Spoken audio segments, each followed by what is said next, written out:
Hi, everybody. This is Robert Linkle. I wanted to put together a quick little webinar here for you. I always say quick, and they end up being like 20 minutes long. But the focus for today is a question that I get from personal trainers all over the place asking, how do we program and how do we create workouts that still have a personalized approach for older populations that allows them all to train together at the same time or into a semi-private group like we do. And so I want to cut through a couple little bits of what we do and kind of show some of the pieces. The main component to this is what we call the ABC sliding workout scale. And eventually at some point, you kind of build your abilities to where you don't necessarily need to write it up like this every day. You always can, but you kind of get to the point where you'll know it as well. But it's a good way to help you kind of jump into some things there and learn how to do it as you go. This is all part of our blueprint program design for our older adults. So we have these 6 pillars of strength that we work with. And again, we're kind of defining the older adult as 50 and over. Again, that can really vary depending on the people you're working with. And some of the components that we're fighting against, what I call terms of common practice.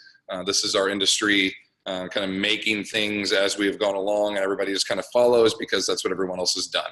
So it's common, it's practice, but nobody really knows why it's done or really tries a whole lot to change it. And I mean that collectively as an industry. So not lifting anything heavy for older adults, not pressing anything over their heads. If they do perform weight training exercises or really any exercises, most of them, they do it seated, can't do any power training, and they require constant supervision because they could get hurt doing some of these exercises. So these are the common practices we want to avoid.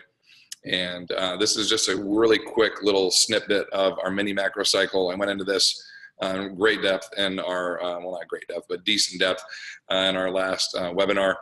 So for those of you that join us for our whole year-long program, you've seen this. We're going to see it again in a couple of months, but I just want to give you a little idea of what we're looking at when we go through things like this. All right, so here is the sliding scale. This is a basic component of ABC, meaning you'll have 3 different components of each workout. A being the main focus or the main exercise that you would like to be done or to be performed that day from each of the pillars or each of the areas that you're addressing.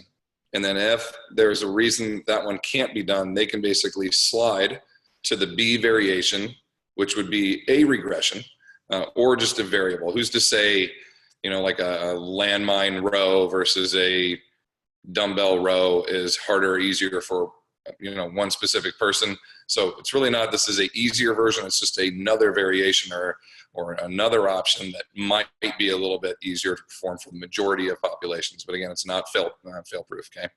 And then to slide over to C would definitely be, you know, an opportunity to get something a little less challenging or something that might be a little bit more controlled. And so we look at each component of these. For us, with our older adults, our 6 pillars are balance and implement tracking, hinges, rows, splits, presses, and carries. And what we mean by split is a lunge or something where their gait is extended, okay? So for example, in this workout, for our balance component, we're doing a single leg balance rope slam. So they're standing on one foot, either using tubes or inertial waves, we call them the tubes, or ropes, and they're doing slams while balancing on one foot. If that can't be performed, we can slide them over to the B option, which instead of being on just one foot, they would take their other foot and stand in line. And now they still have a balance component, but both feet are on the ground. And then they would do the rope slams there. If that doesn't work and they're having a hard time with that, they can take their inline position and just slightly stagger it. So they're not even feet square. They're still in line, but slightly staggered, allowing them an option to still have good control, but still work on a balance component, okay? With the hinge, actually let's not do hinge because I have an example up there for you. With the press, let's say we're doing a landmine loaded progressive resistance press, meaning a landmine bar, we're gonna press overhead. Let's say the bar is 45 pounds with a band tied around to the foot. So as you press the bar away on the landmine, the band is extending. That gives you the progressive resistance, making it harder to lock it out and then return. Okay, if that's not working out, you can take the landmine progressive resistance press from a strict press into maybe a hinge, or take the band off and go all the way down and just do the bar. So we can progress the exact same movement just with different components, with a band and less weight, or maybe just less weight with the band and then no band at all. Okay, so it'll give you some options there. So basic components of this, we do have, and I do encourage people to do this with their groups and with their programming. When you get your groups in front of you and you have opportunities to write up workouts for them, I think it's a great benefit for you to take, I'm gonna switch my camera here real quick. I think it's a great benefit for you to take opportunities to write on whiteboards for your clients or type this in their workouts that you're giving them that shows them, and the reason I like to do all the writing and all this and put it up on the board is it shows them that this workout was created, this program was created with them in mind. It wasn't just one that I printed out and I could have given that to everybody. This one specifically was written on this day for this client. Their name is there, everything that I want, their little notes, all that stuff is up there. So when you have the opportunity to, or if you have the opportunity to have space like this to write things up, I have trainers I've worked with trainers that work in gyms, you know, corporate fitness spaces, they work in box gyms or other facilities where they're allowed to write their own programming, but they can't hang anything on the wall. Well, these, you see I have them screwed up on here. You can buy these for like $6 at Lowe's and just bring it with you. They have nice ones that have frames on. This is what I used to do at the country club for the longest time. Bring in my whiteboard, I'd write up all my workouts, I'd take them out to the floor, I'd set them wherever we were gonna be. We would do it, they could follow it, they could see it. There's a cognitive recall, there's a learning progression. They know it was personalized for them. I'd get done with that client. This was back in the one-on-one days. They would go, the next client would be getting ready to come in. I'd have my second board out. They'd start on their warm-up. I'd be writing up, you know, stuff for the next client. And I just kind of cycle my boards. I do 2-3 clients, and then I have an hour break, and I'd write up my boards again. And I just can continue to progress them through that. So you can do this in an environment really anywhere as long as you have the ability to create your own content. If you're following someone else's program, even then, I would encourage you to put it somewhere visually so your clients can see it. Okay, so a couple more examples here with a hinge as we're going through this. Okay, basic chart graph you would have of this if I were really to write it up here on the board for my clients to see. Okay, we would have a barbell loaded RDL, and I would have a station for them to do that in. So barbell RDL, and during explanation, you know, we're doing a demo, we're showing them the stations where they're going to be at, and then we're doing, you know, 4 sets of 10, whatever my volume control is. So we'll do that hinge. If this is becoming an issue, we can slide you over to where you're standing on a band and you're holding onto the band. And as you hinge down, the band gets lighter, and as you come up, the progressive resistance gets tighter. So at the point of most vulnerable, what I call most vulnerable, the deepest hinge, if they have a back issue, neck issue, hip issue, knee issue, the deepest hinge position is most vulnerable, the load progression is lighter. And then as they stand into a higher, safer, or less vulnerable position, the load gets greater. And so they have an opportunity to not have a constant heavier load, but a progressive load will come up and down. And then one step down from that would be a band anchored above them, to where when they hinge, they're actually pushing down, deloading their body weight, their core, their back as they come down, and as they come back up, it gets a little bit harder as they add more of their body weight. So this would be an extreme drop-off from hard to medium to pretty easy, or maybe this individual has some physical limitations they're working with, but these 3 individuals could all work out together, 6 individuals, whatever I have, could all work out together and see variables A, B, and C, what options they would have in their workout. You get to the point where your clients become so well trained that they will see, this is my first option. If I'm struggling, I can jump back over here to B for just the hinge, and then maybe for everything else, I'm an A column client, okay? So we would have presses and whatever else down in here, and so they might go and hinge and say, I'm struggling with my hinges, I'm gonna do this guy, but when I go to my rows, I'm here and I'm A for the rest of the workout all the way down. So it doesn't have to be, it's just I'm an A and you're a B or whatever it is. You can slide and progress people however you want to.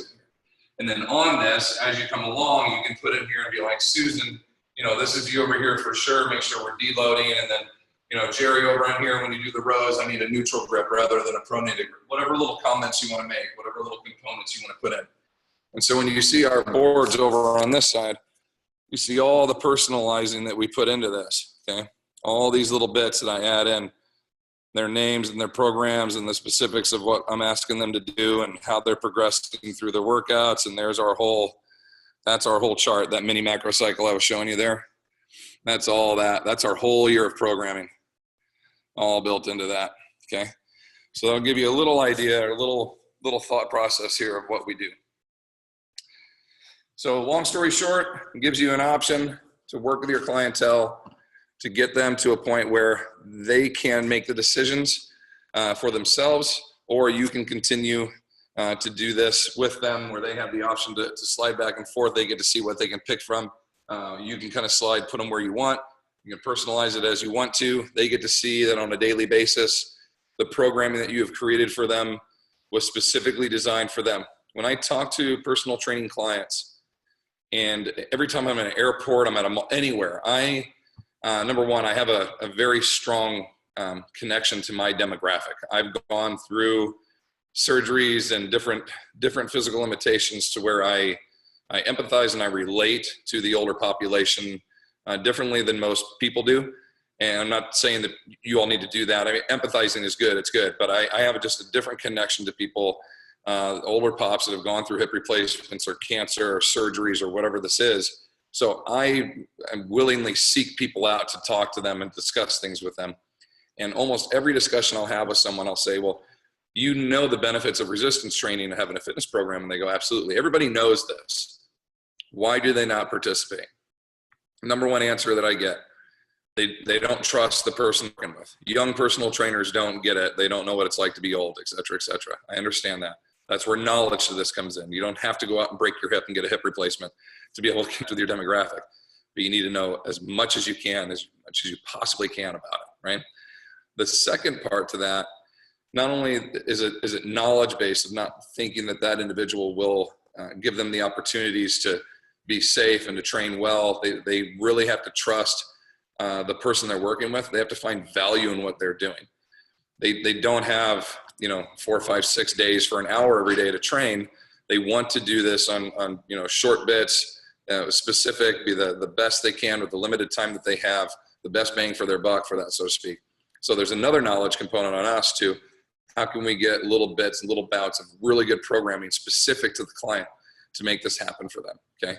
So these are all really key components that we need to work with our older populations. Talk to people, start to understand what they're going through, why they're experiencing what they're experiencing, try to get to know them from their side of view, what it's like to be the client, and see what would I want to offer, or if I were the client, what would I want offered to me to make me think this is the right person that I'm going to be working with. I need a knowledge base. I need to trust them. I need to value this. And I need somebody that's going to be able to take those things into consideration, okay? A couple of articles I've written here. If you haven't seen these on Facebook or you have access to them yourself, just send me an email, send me a message. I'll send them over to you. Our new website, trainingtheolderadult.com. We have 2-day in-person, like in-house clinics that we're hosting. They're all in California right now. Hopefully next year we'll start to branch out a little bit and move across the country. So check those out if you get a chance. And then this is our year-long webinar series that's continuing on. Remember, you can join us in December if you wanted to, and you'll get the other 11 webinars all sent to you. You get to save them to your computer. You get the PDFs. You can join us anytime. You get all the content, and it's all NSCA CEU approved.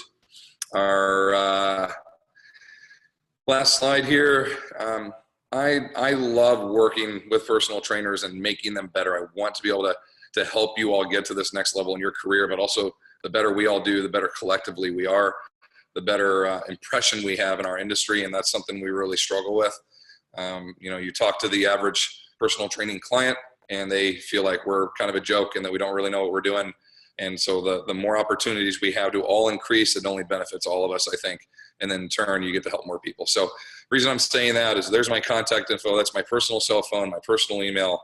Feel free to instant message me, email me, text me. I'm happy to help out. Between running a business and kids and the family and everything else, it might take me a little bit, but I will get back to you, I promise. All right. Thank you for watching this today. I hope you enjoyed it. I hope you learned a few things. If you have questions, let me know. If not, I'll talk to you next time. See ya.